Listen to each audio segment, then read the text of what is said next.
back. My name is Nick. I got Kyle here with me. Pecos0 on Instagram. He's a super talented artist. Go check him out. And today we are covering Unicorn Warriors Eternal. And it's so good. But just so you know, we covered Primal and we really loved Primal. And now we're just like, what is he doing next? He's doing Genndy Tartakovsky. He can't do anything wrong. He just can't. So far, so good. But just so you know, every comment here in this video is entered to win a shirt at thebestshirts.com. Did you just outline a shirt, dude? Go there. Check out all of our shirt designs for every comment in this video. Will be entered to win at the end of the month. We'll do a live stream announcing the winner. But now we're going to be covering Unicorn Warriors. Oh, it's so good. So here's the thing, though, is that like, so I did a little research on this, right? And like, it's really interesting because like this had been like an idea Genndy wanted to pursue for decades. Yeah. Right. Like he got passed up, it like got passed up for one reason or another.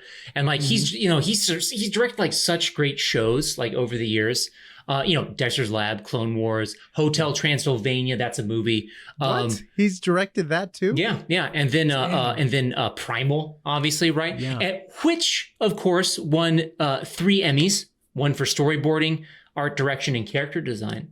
Right. That's awesome. And then, I think that's given him enough goodwill to pretty much pursue any project he wants at this point. Did he work on Powerpuff Girls too? He did. Yeah. Oh, he did? He did. Yeah. I definitely could see some of that style in the show. know that because I recently, or I was reminded of that because me and my girlfriend started rewatching the Powerpuff Girls just, in her free time. Nice. Yeah.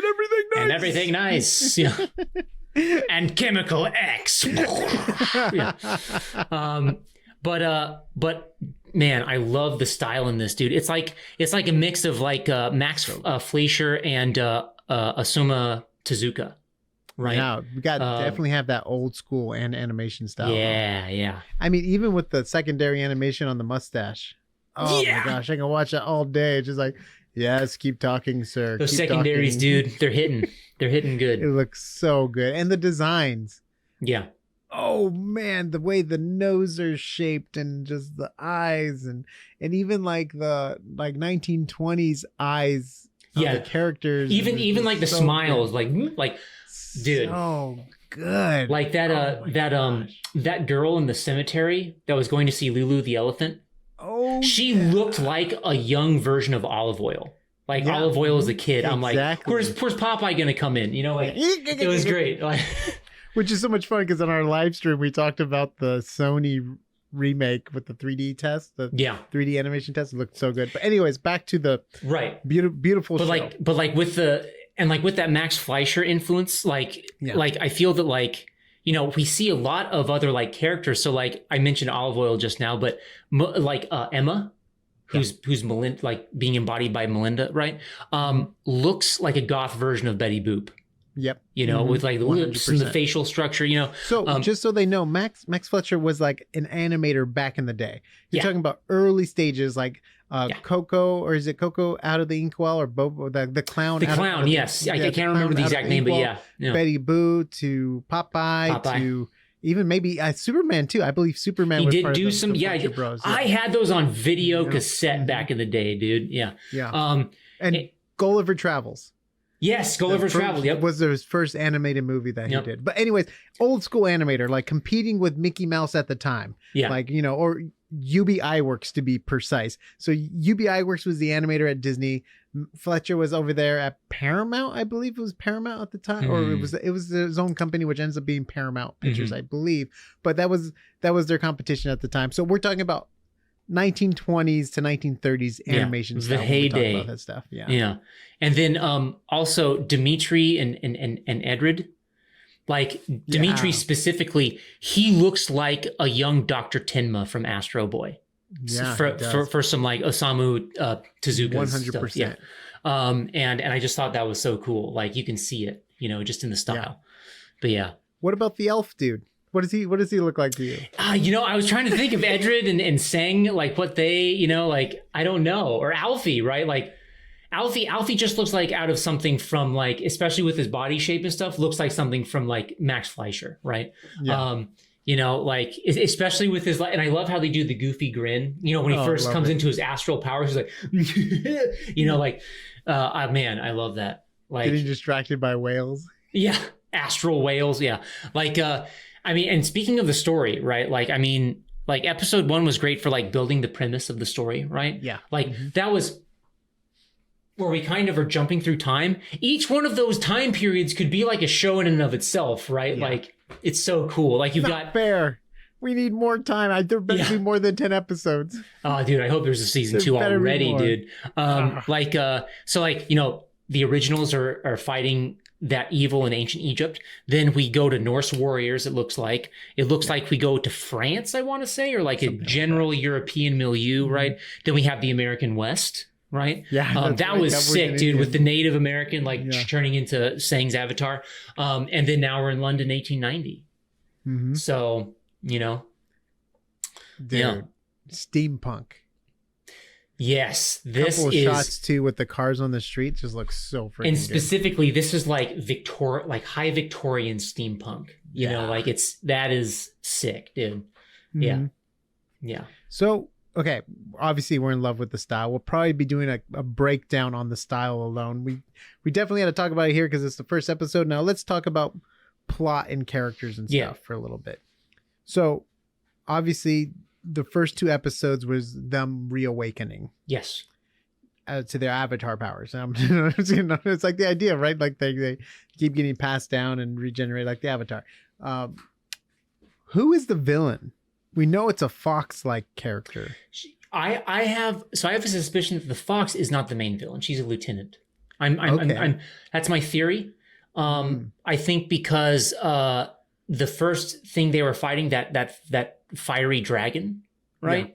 I want to say that isn't like the main. It's like a projection of whatever the bad guy is, right? And because there was a lot of subtext that was hinting at stuff that we're probably going to find out later on in that first opening scene of them fighting it. Like, this is all his fault. They're talking about Merlin, right? Yeah. Like, he brought this on, you know, that sort of thing. And, you know, they have to fight this. And this evil has splintered across all of time, right? So that's why they're going to be brought back throughout eternity, right? It's interesting because that whole concept is cool because Sang and Alfie can traverse that cosmic scape as if time is a landscape, right? Because it's like in the 4th dimension. So because like Sang was like, I can see it, right? He can see it happening. He can see the evil branching out across different points in time. And it's interesting because it seems that Copernicus, when he reawakens the Warriors Eternal, is that he must experience time linearly in order for that to happen. So the evil, that's the mind-boggling thing. The evil is attacking all these different places in time, but they can only attack it when that time comes linearly, right? They have to wait, right?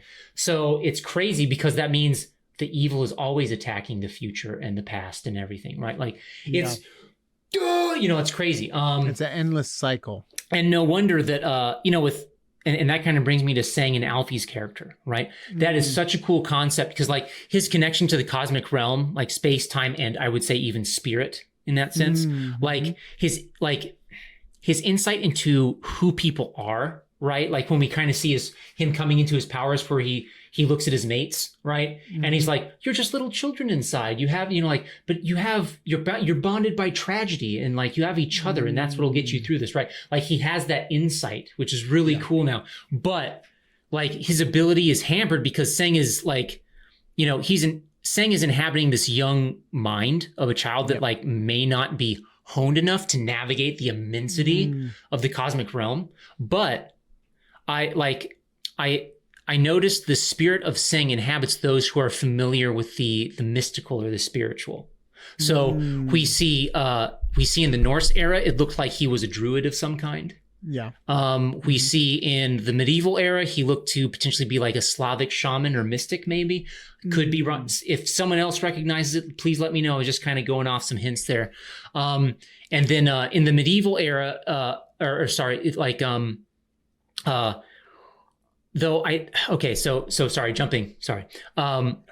I think this may end up being a boon, his young age, Alfie's young age, because in my opinion, like a child's mind is less rigid, right? Like it's less stuck in the ways of society, of doctrines, of like forms of practice that like limit the mind in a certain way, right? And I think that's going to come into his benefit later.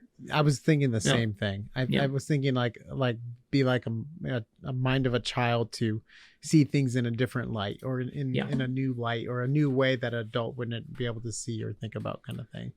I think that's going to be a benefit. But there was that comment where he's like, something's wrong. He's a child. Your memories are gone. Like we were awakened too early, or like there's something off. You know, there was something off with this awakening. Yes. So that's great, because that lends an air of mystery to it. Yeah. And then also, I think the reason why it's off is technically we saw Copernicus get dug up by the minions and then awakened.